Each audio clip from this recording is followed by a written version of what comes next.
जय हिंद दोस्तों, कैसे हो आप। उम्मीद करता हूँ सभी अच्छे होंगे। देखिए, ज्योग्राफी की ये सेकंड वीडियो है। अब आप कहोगे कि सर पहली वीडियो नहीं आई, तो भाई पहली वीडियो मैंने रिकॉर्ड कर ली है। अब ऐसा क्या है मैं बताऊँ आपको। टेक्नोलॉजी में अपना है हाथ थोड़ा तंग, तो वो रिकॉर्ड कर लिए। रिकॉर्ड ऐसे हुई है, आवाज़ हुई है फ़ोन में, रिकॉर्ड माइक से। और मैंने जो इस पर वो रिकॉर्ड की थी, स्क्रीन रिकॉर्ड। अब क्या है, आगे पीछे हो रहा है थोड़ा सा, लगभग 4-5 सेकंड का। मतलब लिख पहले रहा हूँ, बोल मैं पीछे रहा हूँ। वो कभी काट पीट करके देख ली, फिर बोल पहले रहा हूँ लिख पीछे रहा हूँ, तो हो नहीं पाया। ठीक है, कराते हैं किसी से एडिट, उसके बाद वो डलवा देंगे आपको। पूरी सौरमंडल की क्लास है, मैंने रिकॉर्ड कर ली है, वो डाल देंगे भाई रिकॉर्ड। उसके लिए समय चाहिए एडिट करने के लिए, लेकिन फिलहाल समय की ऐसे ही चल रही है। ठीक है, तो हमारी दूसरी वीडियो है वायुमंडल। ठीक है भाई, हम जिस तरह से पढ़ रहे हैं उनका क्या कर रहा हूँ मैं, सब विषय के हिसाब से, सब्जेक्ट के हिसाब से मैं प्लेलिस्ट बनाए दे रहा हूँ चैनल पर। ठीक है, बाद में भी यदि आपको रिवीजन करना होगा तब प्लेलिस्ट खोलकर कर लीजिए। ठीक है, और जो दिल्ली पुलिस की तैयारी कर रहे हैं, और यदि फैसिलिटी के बारे में अन्य कोई जानकारी, जो भर्ती भी हो गए हैं, उन्हें भी किसी भी प्रकार की कोई जानकारी चाहिए, वो सारी जानकारी मैंने एक प्लेलिस्ट बनाकर सारी की सारी, लोन से लेकर सारी जितनी भी होती है, छुट्टी वगैरह, मेडिकल, जितनी भी जानकारी होती है सारी की मैंने वीडियो बना रखी है, प्लेलिस्ट बना रखी है। आप वहां पर जाकर देख सकते हैं। ठीक है भाई, आज का हमारा टॉपिक है वायुमंडल। देखो, इस वायुमंडल को मैंने इस तरह से तैयार किया है। कैसे, देखो भाई, एक पेज में पूरा का पूरा वायुमंडल खत्म हो जाएगा और आपकी समझ में भी आएगा। और आपको भी देखो, मैं बताऊं जैसे मैं कर रहा हूं ना, कोई भी सब्जेक्ट जिस तरह से मैं नोट्स बनाकर आपको पढ़ा रहा हूं, उसी प्रकार से आपको बनाने हैं। देखो, पूरा पूरा वायुमंडल एक ही पेज में, और लिख बहुत कम रहा है, ज्यादातर खाली चीजें पड़ी हैं। ठीक है, एक पेज लीजिए, उसमें इस तरह से तिरछा एक लकीर खींचकर उसके कोने को पृथ्वी मान लीजिए, जैसे मैंने मान रखा है। जैसे मैंने मान रखा है कि ये कोना है, इसे मान रखा है, यहाँ तक होगी हमारी पृथ्वी। ठीक है, जैसे कि हम पृथ्वी पर हैं, और यदि हम मान के चले 45 डिग्री का एंगल खींच देते हैं, ठीक है, तो पृथ्वी हो गई, और ये हमारा आकाश हो गया ऊपर। इसके ऊपर क्या हो गया, इसके ऊपर हो गया आकाश पूरा। ठीक है, उसी प्रकार से हम पढ़ेंगे। देखो, ठीक है, ये आपके समझ में थोड़ा सा आ गया। अब मैं इसे बड़ा कर देता हूं, और बड़ा करके इसे नीचे खींच लेता हूं ताकि आपको दिखाई दे। वायुमंडल, एटमॉस्फेयर, जिसे अंग्रेजी वाले एटमॉस्फेयर के नाम से जानते हैं। देखो, जो एटमॉस्फेयर है, जो गैसों का आवरण है, वो लगभग 200 किलोमीटर तक पाया जाता है। कितने किलोमीटर तक? 200 किलोमीटर तक पाया जाता है। क्वेश्चन एक बार पूछ लिया गया है। ठीक है, अब वायुमंडल में कौन कौन सी गैसें पाई जाती हैं, इससे संबंधित डाटा पूछ लिया जाता है। दिल्ली पुलिस में भी, स्टेट पुलिसों में भी, एसएससी में भी, ठीक है, रेलवे में भी, सारी चीजों में ये चीज पूछ ली जाती है। देखो, वायु में सबसे ज्यादा गैस पाई जाती है नाइट्रोजन, वो आपने पढ़ा होगा, जो कि कितनी है, 78%। देखो, इन गैसों से मेरा एक क्वेश्चन एक बार ग्रुप डी में गलत हो गया था। उसके बाद सेकंड नंबर पर पाई जाती है सबसे ज्यादा गैस ऑक्सीजन, जो कि 21% पाई जाती है। तीसरे नंबर पर जो गैस है, तीसरे नंबर पर जो गैस है, ये तीसरे नंबर की क्वेश्चन आया था, ये तीसरे नंबर का क्वेश्चन आया था कि वायुमंडल में पाई जाने वाली तीसरी सर्वाधिक जो गैस है कौन सी है। तो हमने भाई कार्बन डाइऑक्साइड लगा दिया था, लेकिन तीसरे पर क्या है, ऑर्गन है, 0.93%। ठीक है भाई, आगे है चौथे नंबर पर कार्बन डाइऑक्साइड, जो कि 0.03% है। ठीक है, ये है। ठीक है भाई, ये डाटा याद रखें, ज्यादा से ज्यादा क्वेश्चन इनसे बनते हैं। अब कब लगे हाथों मापकों की बात कर लेते हैं वायु से संबंधित। देखो, वायु का दावा हम बैरोमीटर से मापते हैं। किससे? बैरोमीटर से। और वायु की आर्द्रता हम मापते हैं हाइग्रोमीटर, हाइग्रोमीटर से। और वायु की जो तीव्रता है, वायु की जो स्पीड है, वो मापते हैं एनीमोमीटर। तीनों ये चीजें पूछी जाती हैं। दाब बैरोमीटर से, उसकी आर्द्रता हाइग्रोमीटर से, और उसकी तीव्रता एनीमोमीटर से, एनीमोमीटर से मापते हैं। ठीक है भाई, अब आगे देखते हैं। आगे आगे हमारी पृथ्वी, ये हमारी अर्थ आ गई यहां से। ठीक है, देखो, सबसे पहली जो सीमा होती है पृथ्वी के ऊपर, जो सबसे पहली सीमा होती है पृथ्वी के ऊपर, जो सबसे पहली सीमा होती है, वो होती है हमारी, सबसे पहली सीमा होती है क्षोभ मंडल। क्या होती है? क्षोभ मंडल। ठीक है भाई, पृथ्वी से ऊपर जो वायुमंडल होता है, वो पहली सीमा क्या होती है? क्षोभ मंडल होती है। क्षोभ मंडल जो है, जिसकी एवरेज जो ऊंचाई होती है पृथ्वी से, वो होती है 14 किलोमीटर। पृथ्वी से 14 किलोमीटर होती है। जहां भूमध्य रेखा पर क्या होती है? एवरेज 14 किलोमीटर, लेकिन भूमध्य रेखा पर यह ऊंचाई 18 किलोमीटर होती है। और वहीं पर ध्रुव पर ये ऊंचाई कितनी होती है, 9 किलोमीटर होती है। तो एवरेज मान लीजिए 14 किलोमीटर होती है, मान के चले, ठीक है भाई। क्षोभ मंडल, देखो क्षोभ मंडल को अंग्रेजी में कहते हैं ट्रोपोस्फेयर। ये क्वेश्चन पूछ लिया जाता है, देखो ट्रोपोस्फेयर और ये चीजें पूछ ली जाती है, उसे मैं एक बार आपको बता देता हूँ, ये चीजें समझा देता हूँ क्या क्या है, एक ही बार में याद हो जाएंगे, जीवन में आप कभी नहीं भूलोगे। देख ठीक है, देखो ट्रोपोस्फेयर है, सिर्फ क्षोभ मंडल याद रखो, क्षोभ मंडल क्या है, ट्रोपोस्फेयर, क्षोभ मंडल क्या है, ट्रोपोस्फेयर है। उसके बाद देखो समताप मंडल, स्ट्रेटोस्फेयर, इसमें एस लगा है, से समताप मंडल, एस से, ठीक है। मध्य मंडल में एम, ठीक है, मेसोस्फेयर। आयन मंडल आई, आयनोस्फेयर। और बाह्य मंडल एक्सोस्फेयर, ये बाह्य मंडल याद रख सकते। क्षोभ मंडल याद रखो, ज्यादातर पूछा जाता है क्षोभ मंडल, ट्रोपोस्फेयर बहुत ज्यादा बार पूछा जाता है, ठीक है। ये चीजें याद रखना, कभी कभी ट्रोपोस्फेयर ही आएगा, क्षोभ मंडल नहीं आएगा।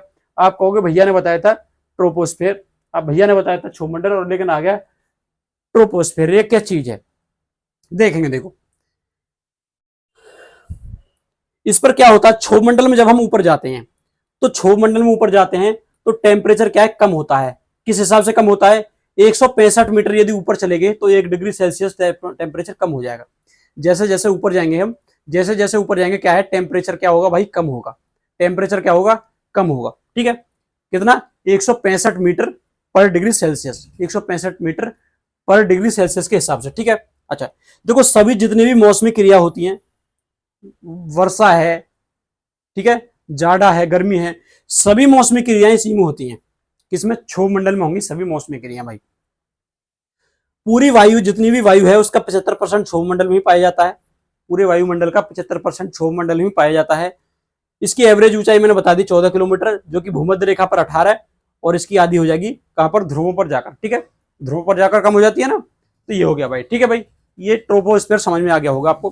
ट्रोपोस्फीयर से यही चीज पूछी जाती है, जितनी भी मौसमी क्रिया है वो यहीं पर होती है, ठीक है। मौसमी क्रिया यहीं पर होती है, और इसमें यह तापमान 165 मीटर पर डिग्री के हिसाब से कम होता है, ठीक है। संपूर्ण वायु का 75% इस पर पाया जाता है, ठीक है। ये चीजें, और ट्रोपोस्फीयर याद रखना, क्षोभ मंडल को कहते हैं ट्रोपोस्फीयर कहते हैं, ठीक है। अगला आ जाता है हमारा समताप मंडल। समताप मंडल, देखो क्वेश्चन एक पूछा गया है कि क्षोभ सीमा कहां पाई जाती है। क्षोभ सीमा कहां पाई जाती है, ये हो गया देखो क्षोभ मंडल, और इसके ऊपर हो गया समताप मंडल। तो क्षोभ मंडल और समताप मंडल के बीच में एक पाई जाती है क्षोभ सीमा। ये क्वेश्चन पूछा गया है, क्षोभ मंडल और समताप मंडल के बीच में पाई जाती है क्षोभ सीमा, ठीक है। ये क्वेश्चन पूछा गया है। उसके बाद आ जाता है समताप मंडल को अंग्रेजी में कहते हैं स्ट्रेटोस्फीयर। इसके नोट्स में प्रोवाइड करा दूंगा आपको, ठीक है। स्ट्रेटोस्फीयर आपको बनाने की जरूरत नहीं है। स्ट्रेटोस्फीयर जिसे क्या कहते हैं, समताप मंडल कहते हैं, ऐसे समताप, ठीक है, ऐसे स्ट्रेटोस्फीयर, ठीक है। देखो इसमें क्या है, देखो इसमें वायुयान जो उड़ान भरते हैं वो स्ट्रेटोस्फीयर में ही उड़ते हैं। बहुत बार क्वेश्चन पूछा गया है कि वायुयान वायुमंडल के किस भाग में उड़ते हैं, तो वो समताप मंडल, जहां का तापमान क्या समान रहेगा। समान रहेगा मतलब वहां पर कोई भी मौसमी गतिविधि नहीं होगी। वहां पर क्या है, ये समताप मंडल है, मुक्त होता किससे, बादलों से और मौसमी घटनाओं से। जो बादल होते हैं, आपने देखा होगा, जो बादल होते हैं उनसे ऊपर उड़ान भरते हैं हवाई जहाज। तो समताप मंडल क्या है, वो बादलों और मौसमी घटनाओं से मुक्त होता है, ठीक है। हमने ये वाला हिस्सा पढ़ लिया। अब इसके ऊपर देखें, अच्छा अब आ जाता है इसमें एक चीज, यहां पर समताप मंडल के ऊपर और मध्य मंडल के नीचे, यानी बीच में, समताप मंडल, समताप मंडल और किसके बीच में, मध्य मंडल के बीच में।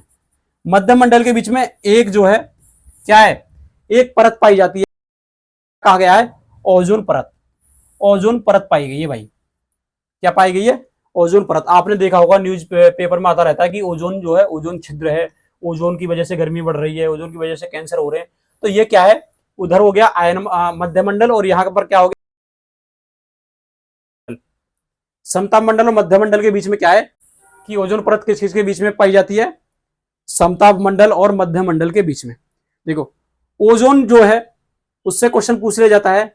ओजोन परत की बात करें तो ओजोन परत स्थित कहां पर है, मैंने बता दिया है किस किस के बीच है, ये चीज आपको समझ आ गई, ठीक है।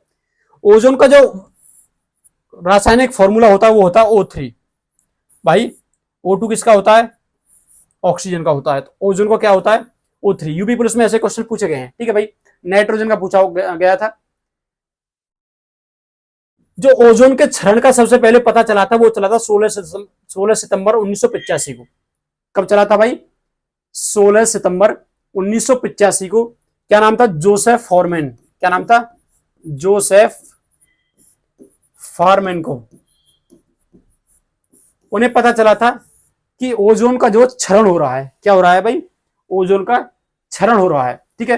अच्छा, याद कहां पर पता चला था इन्हें ये चीज पता चली थी अंटार्कटिका पर। अंटार्कटिका पर यह चीज पता चली थी कि क्या हो रहा है, ओजोन का क्षरण। ये सारी चीजें पूछेगी। और जो ओजोन को जो मापने की एक इकाई है, क्या है, क्या कहा गया है? डाल्सन।